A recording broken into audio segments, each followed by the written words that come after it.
pro-life group, a group that is working with the March for Life. They are working in arenas of politics and adoption and foster care. And we have the National Review Institute Senior Fellow, Kathryn Jean Lopez. Kathryn, how are you? Good to be on. Thank you. Thank you so much. And let's just talk about just some of the fundamental groups of, what you guys do at the NRI and how it relates to the pro-life movement and adoption, foster care, and that kind of thing. Sure. So the National Review Institute is sort of the nonprofit sister of National Review magazine, and I've been at National Review for 21 years now. And what we do at the National Review Institute is we've been able to take some of the editors and writers who have been at National Review for a while, who do other things besides write articles, talk about some or sort of activists on particular issues, or do mentoring of journalism fellows, something Kevin Williamson, my colleague, does.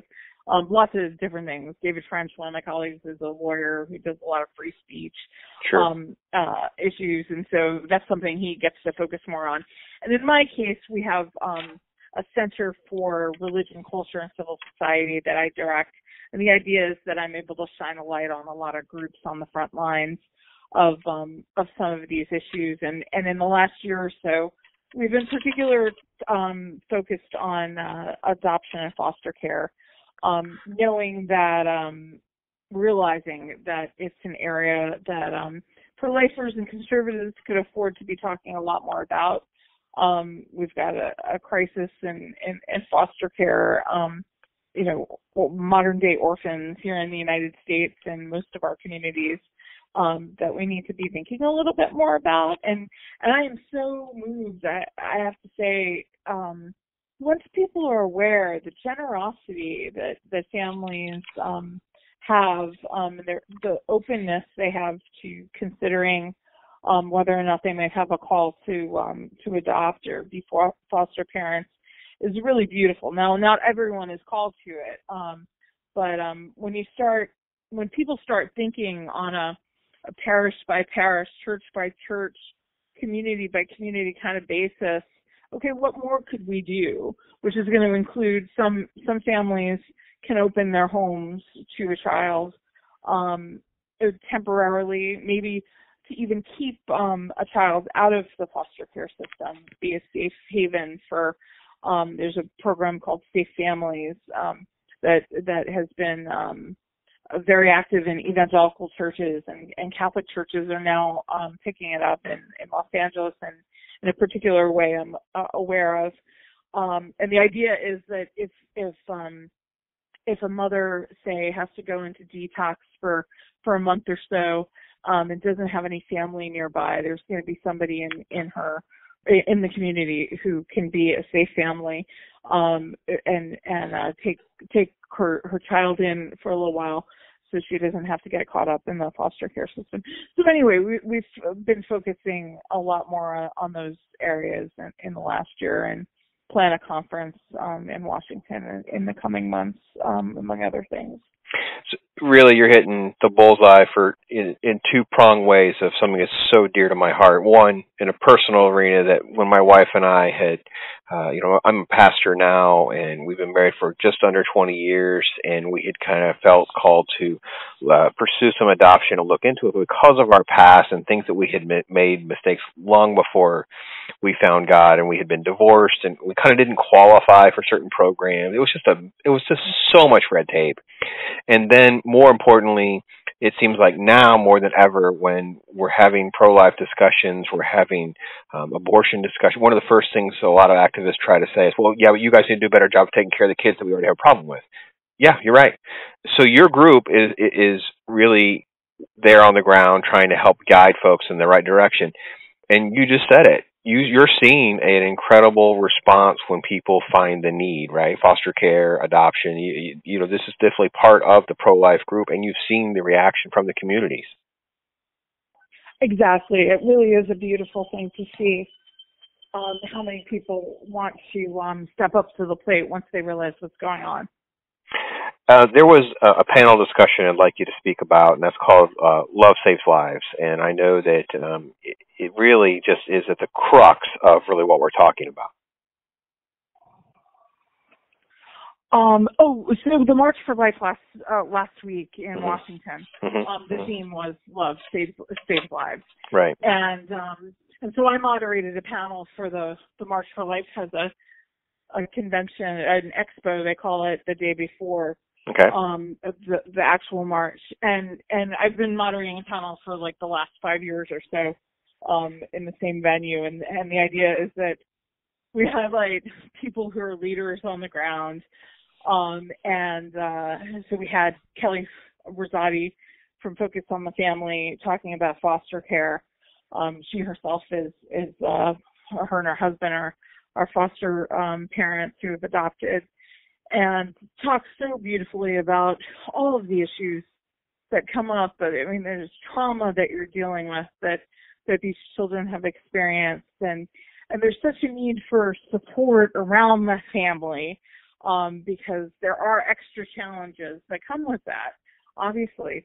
And in particular, in her case, they have a number of children with a number of different stories and traumas, and so things are always coming up, and she speaks with such joy at the same time about all of the love and the hope that these children have brought to their lives, even with the challenges, as it is with all children and all families. Sure, absolutely. And, it really, really is just a tremendous topic that we really haven't even pulled back the onion apart yet, really, right? Exactly. So, I mean, folks, we're talking with Kathryn Jean Lopez. She's part of National Review Institute and kind of was a participant in one of the panel discussions during the March for Life last week, talking about some of the different spins on the pro-life topic. I know we talk about it here on the show a lot, and this one in particular, adoption and foster care. And National Review has really done a great job of putting together a lot of pieces from a lot of different authors. A few of my favorites were among the list I know that have written pro-life group. And you guys can put that together and was made available. It's called a pro-life reader. Talk a little bit about that, and what it really kind of was what was kind of put together to drive what kind of message. Sure. Well, as I mentioned, I mean, I've been going to the March for Life for probably a quarter of a century now, and I in recent years I'm always speaking at events around the March for Life. And some people know National Review, and some people sort of know it in passing. Other people are fully appreciate the wealth of articles that appear on life issues through the years at National Review, and currently. So anyways, for all of these people, I always wanted to give them something, whether it's a thank you for support or come see what we have to offer here. So I put together this pro-life reader, which has really articles from throughout the years. We were established in 1955, from William F. Buckley Jr. to some of our youngest writers now. And the idea was just to cover a wide array of some of the life issues. It's just so many pieces hit the cutting room floor, let me tell you, because we had so much to choose from, which was a great blessing. And I found too, speaking to your point about we haven't even pulled the layers off the onion, we had a piece, I think in 1993 by Marvin Alasky on adoption, and it remains so relevant in a lot of depressing kind of ways, to be honest with you. And in many ways, I've considered over the last couple of years, as we've focused more on foster care and adoption, it's a little bit of an examination of conscience for me, and I think it should be the whole pro-life movement and the conservative movement, because we don't talk enough about this. And so I find myself, when I'm talking about it and I'm bringing in experts, they just overwhelmingly thank me for the little I'm doing. As far as I'm concerned, there's so much more that needs to be said and done, because so often we overlook the issues. We don't talk about them. So I'm just glad we're able to do that. And if anybody's listening and wants a copy, we didn't produce them to sell, but we have some copies on hand. So my email address is klopez@nationalreview.com, klopez@nationalreview.com, and we'd be happy to send you a copy if you were interested. That is awesome. That is awesome. We'll try to include that in our coverage so it'll be easy for you folks to copy that and try to reach out to Ms. Lopez to get that as soon as possible. So, I was going through some of my notes and my prep work, and I think it's a really fascinating thing that's kind of happened as well. And again, I've come to that. I'm that little bit of that libertarian bent politician for me, for my conservatism, but the federal government is just really not good at most things. So if you give them enough time, they're going to trip over their own feet. And yet again, they've done it with some tax code and some tax rewrites. Speak a little bit to this new issue that Congress has done with the adoption tax credit and how they've kind of muddled things up a little bit here.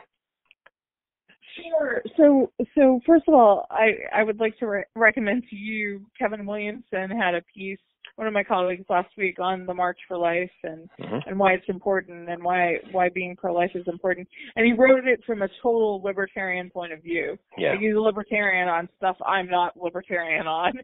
And anyway, it was just beautiful talking. It is a great piece. I've seen that. It's beautiful. Yeah, it's fantastic. Good. I recommend it to everybody. And so on the adoption tax credit, my colleague Ramesh Paniru is the expert on all things family tax credit wise and adoption tax credit wise. So I always defer to him if you're looking for good pieces on these things. But what I was grateful to, the idea behind these tax credits are to help these poor, struggling families, right? And to help these generous families who want to make more room. A lot of people cynically say, well, so is that like making money off kids? No, it's that we're trying to promote a good here. And sometimes government can do that. Government can do terribly grave things like say that, or like legalize abortion for all 3 trimesters, and even worse, the court does it, right? But sometimes with little regulations and legislative moves, they can make life a little bit easier for families. And I think if we can make life a little bit easier for families, that's something we should do. I was grateful for the Republican fumble on that issue in the sense that it created an opening to talk about adoption. Yes. It's an issue we don't talk about every day. So I took it as an opportunity. I guess it's actually a bipartisan moment. Barack Obama had that line about every crisis being an opportunity. There actually is something to that, and not in a cynical kind of way, but sometimes just by virtue of some unforced error or whatever it is, there is an opportunity in this news cycle to talk about something we wouldn't otherwise be talking about. It is definitely something we need to examine a lot more. And folks, we've talked about it. My catchphrase is really simple. The government can permit, can promote, or prohibit. Well, we permit this adoption, we permit it, but we're not really promoting it. And the tax credit is one of the things we can really do to help families take a financial burden off of trying to do the right thing. Let's move the financial burden from the federal government to the individuals that are willing to carry that burden, and then let's give them a little bit of, financial help along the way. So it's definitely an area that I think we need to spend some time, and it's great to see National Review Institute and others really focusing on that. So, Kathryn, as you look back at the March for Life, I know we spoke to some folks on the ground. We talked about some different other events around the country. Obviously, President Trump made history by speaking to the group, first president in history to do this, and obviously the thing. Speak a little bit to the atmosphere and your experiences between this March and some of the others. I find that every year, this year included, it becomes more hopeful. And there is an awful lot of hope every year, even frankly the year that Barack Obama was inaugurated, and people were feeling very dispirited about the prospects on all matters of pro-life issues. There was last year and this year, and added, I know a lot of people had conflicted feelings, including myself, about the president speaking this year, and Vice President Pence not so much, because he's as a congressman was there every year, and he was known to be a true believer, and Sure. Donald Trump people have mixed feelings about for many reasons. A lot of people do.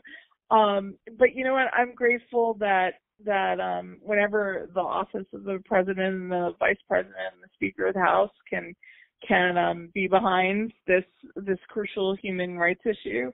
And so I think there was an added hopefulness being able to have the office of the president and the speaker of the House weighing in support of this noble cause. And I was really moved by, and if whatever one's religious tradition, I think you might be too.